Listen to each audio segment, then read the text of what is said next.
বগুড়ায় মাকে ছেলে হত্যা করেনি, মরদেহ ডিপ ফ্রিজে রাখে বাড়ির ভাড়াটিয়ারা।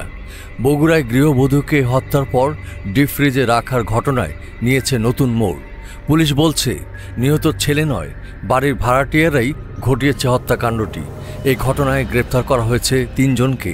গ্রেপ্তারকৃতরা হলেন সাদের বাসায় 4 তলার ভাড়াটি উপজেলা চামরুল ইউনিয়নের উত্তর সাজাপুর গ্রামের আয়ুব আলীর স্ত্রী মাবিয়া বেগম ও তার সহযোগী গুনাহার ইউনিয়নের তালুচ পশ্চিম পাড়ার আব্দুর রহিমের ছেলে মোসলেম উদ্দিন ও একই এলাকার নিখিল রবি দাসের ছেলে ভ্যান চালক সুমন রবি দাস। শুক্রবার দুপুরে দুপচাচিয়া থানায় পুলিশ জানায়, হত্যাকাণ্ডের সময় ওই বাসা থেকে খোয়া যাওয়া ওয়াইফাই রাউটার ও মোবাইলের সূত্র ধরে সেই বাসার ভাড়াটিয়া মাবিয়া আক্তারকে গ্রেপ্তার করা হয়। জিজ্ঞাসাবাদে মাবিয়া স্বীকার করেন, 4 মাস আগে উম্মে সালমার বাসা ভাড়া নিয়ে মাদক ও অনৈতিক কাজ চালিয়ে যাচ্ছিলেন তিনি।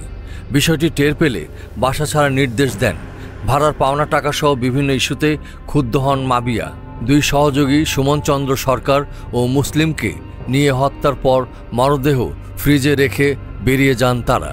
রোববার বগুড়ার দুপচাচিয়ায় বগুড়া নওগাঁ আঞ্চলিক মহাসড়ক সংলগ্ন আজিজিয়া মঞ্জিল বাড়িতে খুন হন উম্মে সালমা নামে এক গৃহবধূ।